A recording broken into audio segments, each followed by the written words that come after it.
나오미가 또 이르되 보라 내 동서는 그의 백성과 그의 신들에게로 돌아가나니 너도 너의 동서를 따라 돌아가라 하니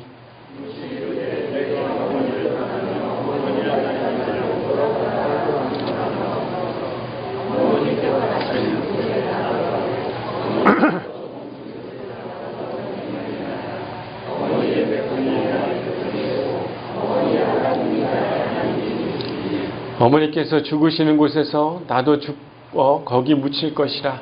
만일 내가 죽는 일 외에 어머니를 떠나면 여호와께서 내게 벌을 내리시고 더 내리시기를 원하나이다 하는지라.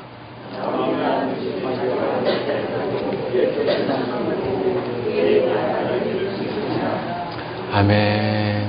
네, 여러분, 요즘에는 이렇게 많은 사람들이 SNS라는 걸 합니다. 소셜 네트워킹이라고. 아마 핸드폰을 가지고 있는 아마 어른들도 다 카톡이나 사람들과 서로 자신의 이야기를 공유하고, 또 지난 추석 때 뭐 먹었는지 사진도 올리고, 추석 때 가족들과 뭐 했는지 방문했던 장소도 올리며 서로 함께 소통하는 곳이 SNS죠. 사람들이 이렇게 SNS 활동을 하면서 자신을 더 가꾸고 멋진 인생을 만들려고 하는 그런 노력들을 더 많이 한다고 합니다. 그래서 SNS에 이렇게 글들이나 이런 내용들을 올리면 사람들이 이렇게 사진을 찍을 때 뭔가 좀 못생긴 사진을 이렇게 찍어서 올리기를 좋아해요. 이렇게 뭔가 이렇게 블링블링하고 이렇게 샤방샤방하고 멋진 그런 사진들을 올리기를 좋아합니까? 어때요? 여러분들 샤방샤방 맞아요. 블링블링하고 그런 사진들을 올리는 걸 좋아하지, 막 얼굴이 막 찡그러져 있고 이런 사진을 올리는 사람들은 좀 뭔가 의심해 봐야 될 것 같아요. 사람들이 대부분 다 보기 좋은 거, 뭔가 화려한 거, 이런 것들을 많이 올립니다. 그런데 그런 사람들이 많아지면 많아질수록 사람들이 더 행복하고 즐거울 줄 알았더니 실제 시간이 지나고 SNS 활동이 많아지다 보니까 사람들이 행복한 게 아니라 오히려 더 불행감을 느끼는 사람들이 많아졌다는 연구들이 나왔더라고요. 사람들이 다 그렇게 좋은 모습들, 그런 모습들만 올리다 보니까 사람들이 어떤 생각을 하냐면, 야, 나는 저런 거랑 좀 다른 삶을 사는 것 같아. 예를 들면 아주 맛있고 화려한 장소, 남들이 가보지 않은 그런 곳에 사진들이 올라오면 올라올수록 사람들이 그런 마음을 갖는다는 거예요. 아, 나도 저곳에 있으면, 아니 나도 저것을 먹었으면, 뭔가 상대적인 그런 박탈감들이 더 많아지는 것들을 경험한다라는 것이죠. 그래서 남들과 더 비교하게 되는 병을 낳았는데 그 병 이름이 FOMO, 포모라는 그런 병이라고 합니다. MIT 공대에 셰리 티클릴 교수라는 분이 그 명칭을 정했는데요. 영어로는 이게 Fear of Missing Out이라는 뜻인데, 포모, 약자를 포모라고 해요. 내가 좋은 기회를 놓치고 있을지 모른다는 그런 두려움입니다. 사람들과는 내가 뭔가 좋은 기회를 놓치고 살아가고 있는 거 아니야? 라는 그런 막연한 두려움들을 가진 병들이 생겼다는 거예요. 결국에는 더 멋진 여행, 더 맛있는 음식, 더 많은 돈, 더 좋은 집, 더 좋은 청소기, 더 좋은 몸매를 여념없이 보여주고 있는 이 세상에 나는 그렇지 않은 것으로 인해 상실감들이 많아지고 있는 것이죠. 다 어딘가 좋아지고 어딘가 뭔가 나만 빼고 다 훌륭한 것 같은데 나만 빼고 다 좋은 모습을 생각하며 사는 그런 병들에 걸렸다는 것이에요. 현대인들은 지금 우리의 삶을 실제보다 더 좋게 보이기 위해 과대 포장을 하며 SNS에 올립니다. 아마 여러분들도 이 주일날 오면서 나름 연지곤지 찍고 왔어요? 안 왔어요? 찍고 왔죠. 연지곤지 찍고 오면서 마음은 속이 타지만 어때요? 뭔가 교회 와서는 인상을 쓰고 있으면 돼요? 안 돼요? 예를 들면 옆 사람 한번 보세요. 지금 마음 상태가 어떤지. 괜찮습니까? 아마 뭐 여러 가지 어렵고 힘든 그런 추석들을 보낸 분들도 계시겠지만 아마 지금 이 자리는 그렇지 않은 듯 아마 있는 게 우리들의 실제 모습일 거라고 생각해요. 아마 전 붙이느라 지금 팔이 엄청 아플 텐데도 기도하는 손으로 지금 이렇게 하고 있는 걸 보면 참 위대하고 대단한 분들이십니다.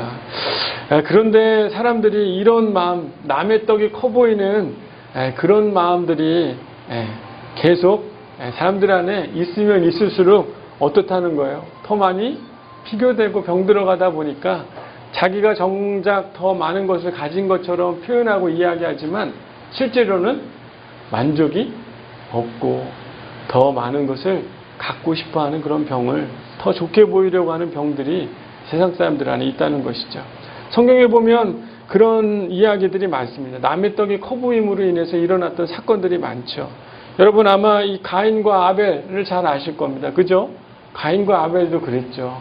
여러분 라헬과 레아의 이야기도 여러분 잘 기억나실 겁니다. 그리고 아마 우리의 삶에서도 나만 보잘것없다고 생각해서 일어나는 나름대로 그런 아픔과 갈등들이 우리의 삶에도 아마 일어날 것이라고 생각해요. 저도 가정에 이제 추석이 돼서 인천에 저희 어머님과 누님들이 계셔서 인천에 다녀왔어요. 저희 큰누나가 이제 송도에 살고 있는데 송도에서 함께 가족들이랑 만났습니다. 오랜만에 이제 가족들이랑 만나면서 희희낙낙하면서 어때요? 신나게 하준이의 재롱잔치도 보면서 재미난 시간들을 막 보냈어요. 웃음이 막 끊이지 않았습니다. 근데 우리가 서로 뭔가 부족하지만 서로를 위해서 선물들을 이렇게 챙겨가지고 저희는 이렇게 만나요. 아마 여러분들이 다 선물을 준비해서 만나시잖아요. 그죠? 근데 뭔가 나를 위해 뭔가 더 돋보이기 위해 자기 자신의 뭔가 그런 모습들을 보여주기 위해 가족들이 만났다는 느낌이 별로 들지가 않더라고요. 오히려 뭔가 사랑할 기회, 나는 부족하지만 뭔가 더 누나들을, 우리 저희 어머님을 위해 작지만 서로의 지갑들을 열면서 뭔가 나를 뽐내려는 게 아니라 뭐예요? 어떻게 하면 더 그 가족들을 사랑하는 마음을 표현할 수 있을까? 이런 마음으로 보냈던 그런 시간이었던 것 같더라고요.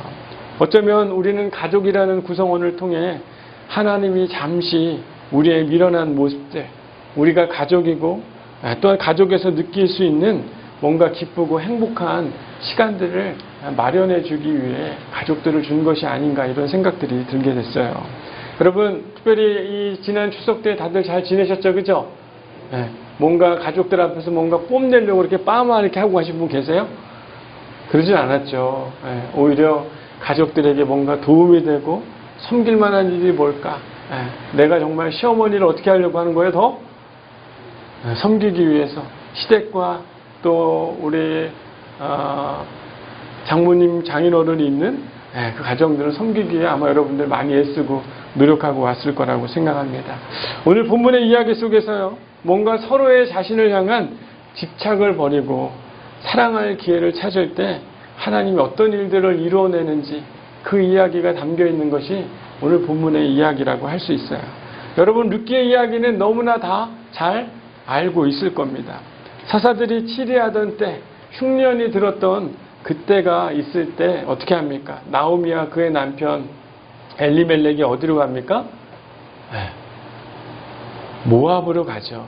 그 두 아들 데리고 모압 땅으로 갑니다. 어쩌면 모압의 땅에 이스라엘 사람들이 내려간다는 것, 이방 사람들이 사는 곳에 내려간다는 것 자체가 별로 좋은 모습이 아닐 수 있었어요. 하지만 그들은 10년 동안 그 타향살이를 하게 되고 결국 끝에 어떻게 됩니까? 나오미의 남편과 두 아들이 그곳에서 죽게 돼요? 안 죽게 돼요?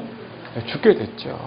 그리고 나오미는 특별히 이 여호와께서 자기 백성들을 돌보시고 계신다라는 소식을 듣게 돼서 나오미가 예루살렘으로 다시 돌아오려고 하는 이야기 아마 여러분 잘 아실 겁니다. 그리고 이 며느리랑 이렇게 쭉 나오다가 이 나오미가 며느리들한테 어떻게 합니까? 모압으로 어떻게 하라고 그래요? 다시 돌아가라. 너 나 따라오지 말고 모압으로 다 가라. 이렇게 이야기합니다. 집으로 돌아가라 얘기해요. 왜냐하면 지금 며느리들한테 줄 게 있어요? 없어요? 없습니다. 그 당시 남자 없이 혼자서 먹고 사는 것이 힘든 때이기 때문에 지금 다른 남자를 만나서 그냥 잘 살아라 라고 이렇게 나오미가 며느리들에게 이야기를 하죠.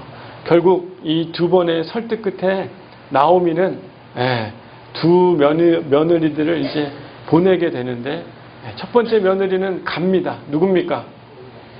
누구요? 첫째 며느리는 어떻게 합니까? 첫 번째는 어떻게 해요? 자기는 그냥 모압으로 가게 되고, 두 번째 이 나오는 며느리는 누굽니까? 룻은 어떻게 합니까? 오늘 본문의 이야기처럼 우리 16절의 맨 마지막에 보면 어머니의 백성이 나의 백성이 되고 어머니의 하나님이 나의 하나님이 되실 겁니다. 17절에 그러면서 뭐라고 얘기합니까? 어머니께서 죽으시는 곳에서도 나도 죽어 거기 묻힐 것이라. 내가 어머니를 떠나면 여호와께서 내게 벌을 내리시고 더 내리시기를 원합니다. 라고 이렇게 고백을 합니다. 오르바는 시어머니의 말대로 모압으로 그냥 가게 되죠. 그리고 그녀의 이름은 성경에 기록이 됩니까? 안 됩니까? 그 뒤로 성경에 그녀의 이름은 등장하지 않습니다.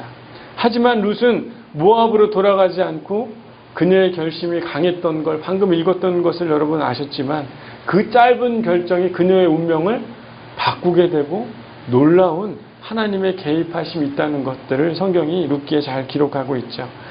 여러분 어찌 보면 이 룻이 16절, 17절에 이 고백했던 믿을 수 없는 그런 헌신이고 그런 도전이고 그런 고백인 것 같아요.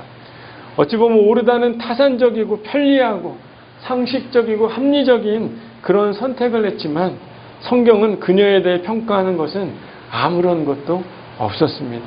어쩌면 가장 합리적이고 가장 누구나 선택할 수 있는 길을 선택했지만 그녀에 대한 이야기는 성경에 어떤 것도 기록하고 있지 않죠. 그러나 룻은 비합리적인 선택이지만 비합리적인 선택이었지만 자신이 원하는 하나님이 원하는 길을 그녀가 선택해서 그것도 자발적으로 선택해서 가게 됐습니다. 합리적으로 계산하고 꼼꼼하게 따져서 성공의 길로 가는 것이 그리 좋은 것이 아님을 성경은 우리에게 오늘 본문을 통해 가르쳐주고 있는 것이에요. 올해 여름에 그 어하나 여름 영어 성경 캠프가 있었습니다. 그때 미국에서 왔던 많은 학생들도 있었지만 75세, 76세 제 기억은 그 정도 됐던 것 같은데 한 남성분이 저희 교회에 오셨었죠. 여러분 기억나십니까? 그분은 그 한국에서 군 생활을 공군에서 하셨어요. 그리고 한국에 대한 추억이 좋고 한국에 대한 아이들이 너무나 좋아서 아주 오랜 기간 동안 본인의 자비와 사비를 털어서 어떻게 해요? 한국에 와서 어하나 캠프 때 아이들을 돕고 복음을 전하는 그 일을 했던 그 남성 우리 엘머 선생님이 지난주에 이렇게 소천을 하셨더라고요. 페이스북을 통해서 알게 됐어요. 뭔가 그분은 자신의 것을 뭔가 더 얻으려고 가지려고 살아갔던 삶이 아니라 오히려 어떤 사람이었어요? 자신의 것을 나누면서 어찌 보면 한국에 굳이 올 필요조차도 없는데 한국에서 그 가난하고 힘들게 있었던 아이들에 대한 그 하나님 주셨던 마음이 있었기에 끊임없이 어떻게 하는 겁니까? 한국 땅에 와서 어린아이들을 돌보고 복음을 전하고 했던 그 엘머가 결국에는 천국으로 가게 됐더라고요.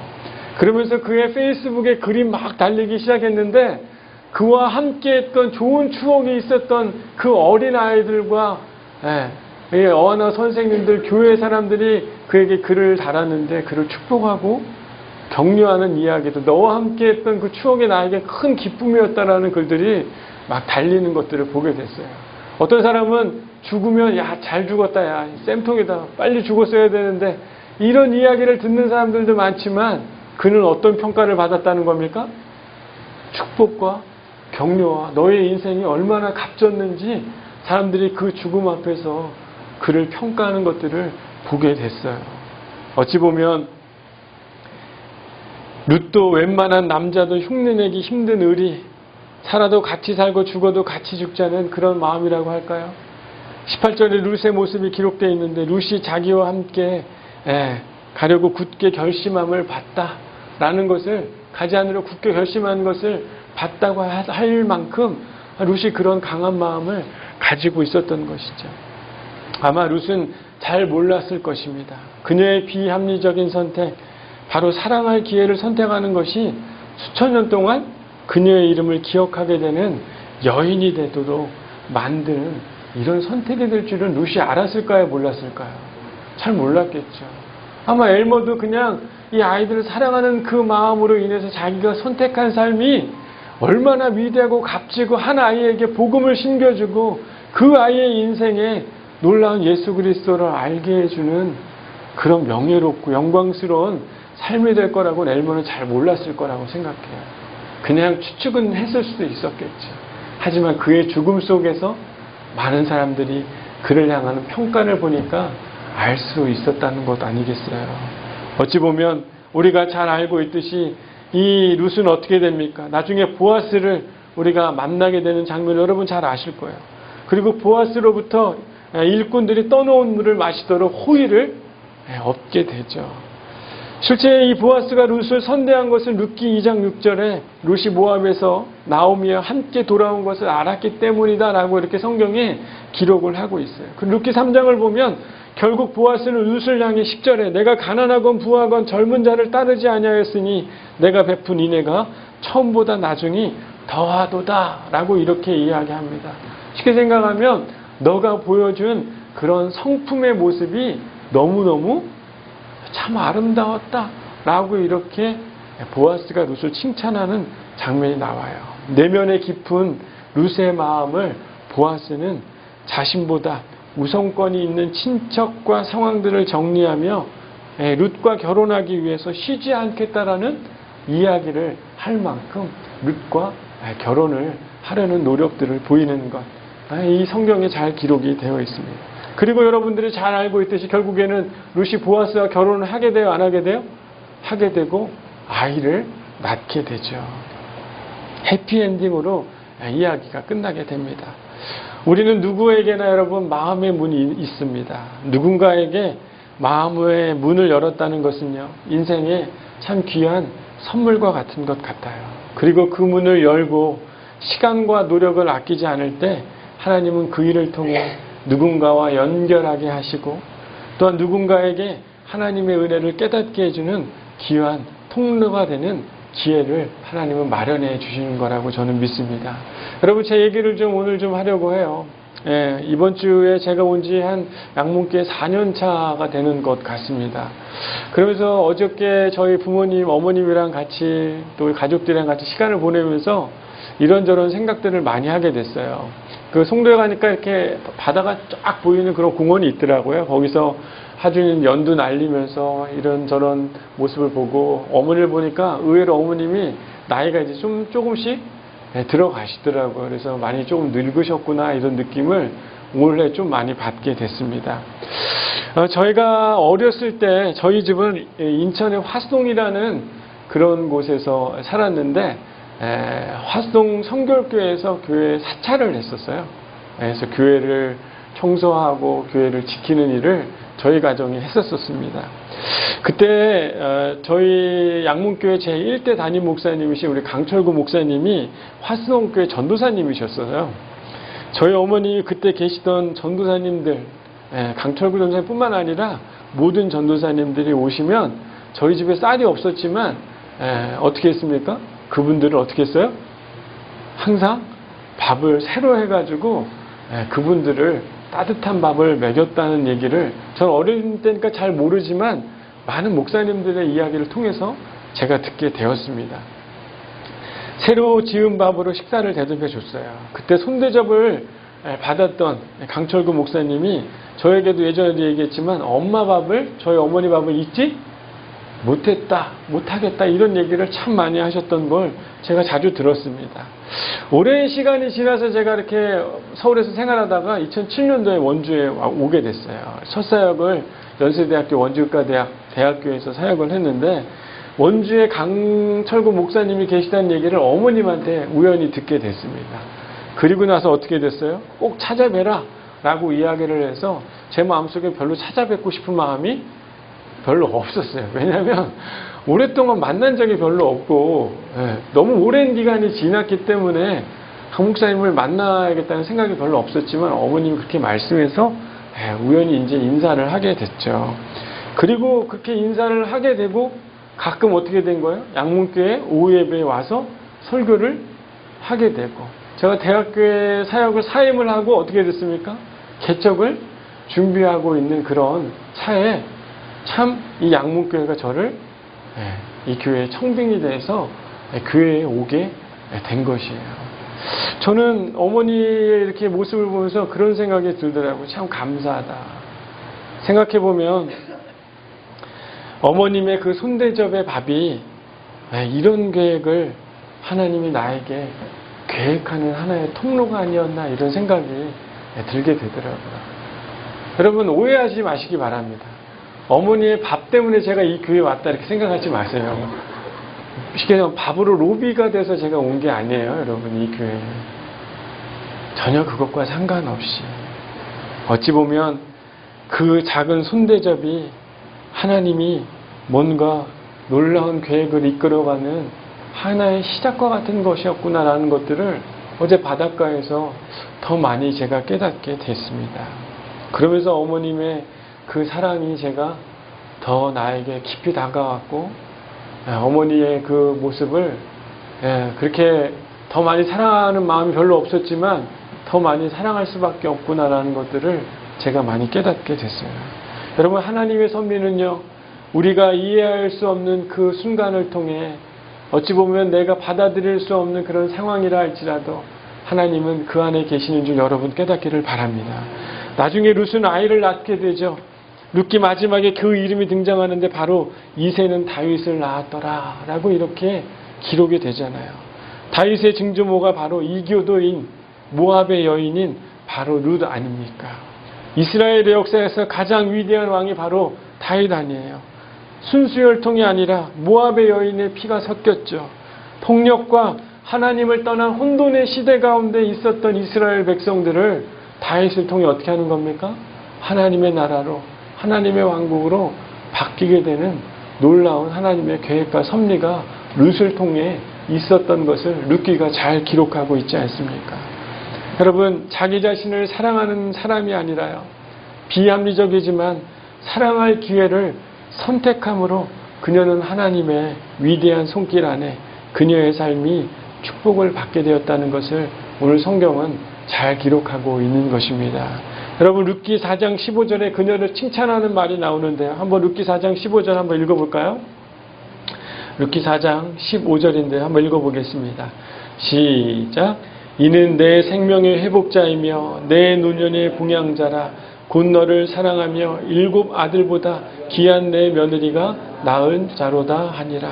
여러분 이게 무슨 말입니까? 가부장에서 그냥 딸도 아니고 며느리가 아들 한 명보다 낳은 것만 해도 엄청난 것인데 몇 명의 아들보다 낫다고요? 7. 성경에서 7은 완벽을 뜻하는 거예요. 완전함. 그러니까 그 한 며느리 하나가 7의 아들보다 훨씬 더 낳을 만큼 룻이 대단한 여인이었다는 것을 칭찬하고 있는 것이에요. 우리가 알고 있듯이 룻의 이야기는 구약에서만 머무는 것, 다윗에서만 그치는 게 아니라 다윗의 자손 누구에게까지 이르는 겁니까? 예수에게까지. 그녀의 이름은 널리 알려지고 축복의 여인이 되었다는 것을 성경이 기록하고 있습니다. 어찌 보면 여러분 추석 때 가족들과 나누는 그런 특별한 사랑들을 아마 경험하고 왔을 거라고 생각해요. 아마 사랑이 좀 덜 나눠진 사람들도 있을 거라고 생각합니다. 그렇지만 여러분 부모님과 친인척들이 보여준 그 사랑이요. 이미 우리들에게 뭔가 사랑할 기회를 택한 모습들이라는 것을 깨닫게 해주는 귀한 만남이 아니었나 이런 생각이 들어요. 뭔가 나를 돋보이고 나를 내세우려는 만남이 아니라 뭔가 더 그들에게 더 사랑하려고 하는 그런 모습들이 보여져 있던 그런 모습들, 그런 만남들이 아니었습니까? 어찌 보면 그런 사랑이요. 우리가 볼 때는 아무런 것도 아닌 것처럼 보여질 수 있어요. 그 아이에게 작은 5,000원의 용돈을 주는 것, 작은 연을 사주는 것, 그 어머니에게 작은 선물을 드리는 것, 정말 미운 사람이지만 그 사람에게 내가 마음을 다해서 뭔가 사랑해 주려고 하는 기회를 얻으려고 하는 것, 그것이 여러분 아무것도 아닌 것처럼 보일 수 있지만요. 여러분 그것이 하나님의 놀라운 섭리로 이어지게 되는 축복의 자리가 될 수 있다는 사실을 여러분 깨닫기를 바랍니다.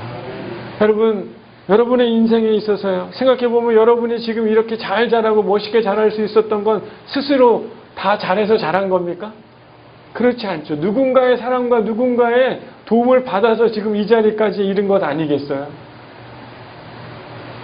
하나님은요, 우리가 누군가에게 사랑을 베풀 기회, 사랑을 선택할 수 있는 기회를 가진 누군가로부터 우리는 그 사랑을 받았고 그 사랑을 통해 하나님의 놀라운 계획 가운데 우리가 살아가고 있다는 사실을 우리는 꼭 기억해야 될 줄 믿습니다.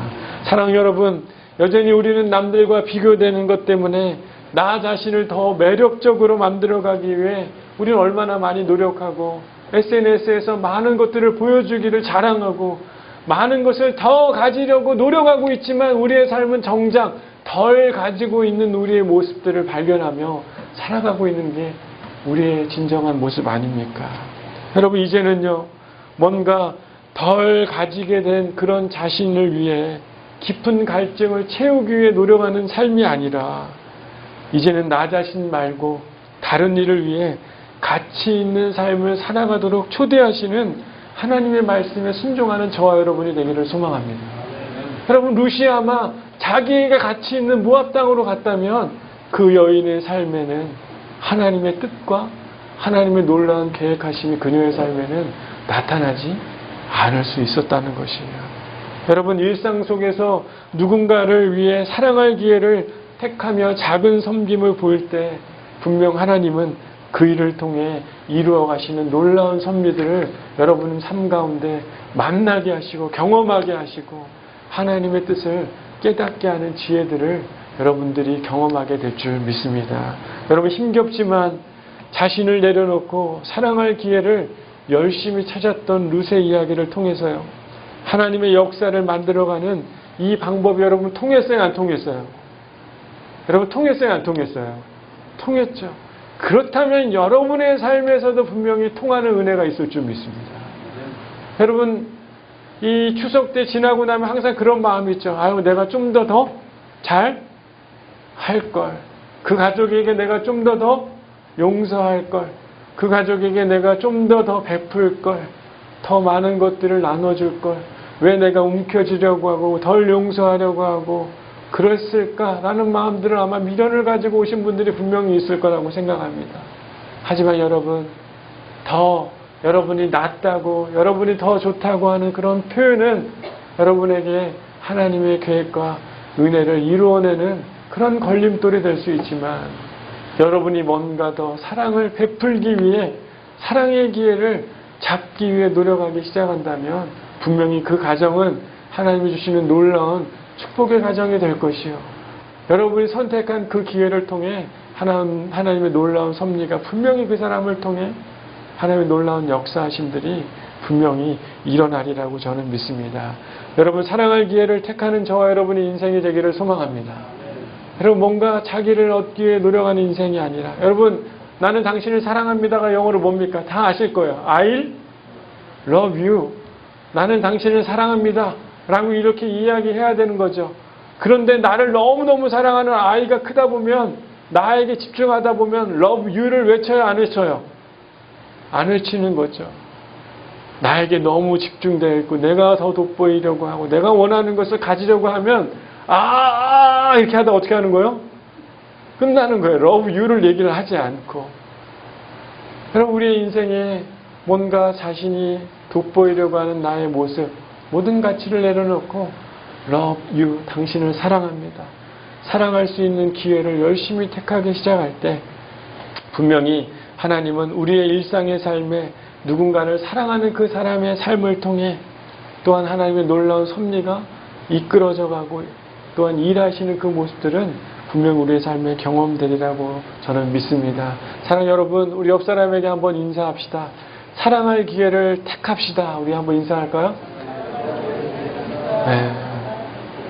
이제는 더 이상 나를 위한 욕심, 나를 돋보이려고 하는 것에 대한 갈증을 내려놓고 누군가에게 그 사랑할 기회를 택할 때, 룻이 그 시어머니 나오미를 택할 때 그녀의 인생에 놀라운 하나님의 섭리와 계획이 그녀의 삶에 나타난 것처럼 우리들에게도 그 진리가 통할 줄 믿고, 부족했지만 추석이 끝났다는 것이 아니라 앞으로 더 어떻게 해야 되는 거예요? 더 많이 섬기고 더 많이 사랑하고 사랑할 기회를 붙잡아서 추석 때만 반짝이는 사랑이 아니라 항상 사랑해 줄 수 있는 그 사람들을 찾아서 그 사람들 가족뿐만 아니라 주변에 있는 사람들에게 나누며 하나님의 놀라운 일들을 경험하는 축복의 인생이 되는 저와 여러분이 되기를 소망합니다. 네, 기도하겠습니다.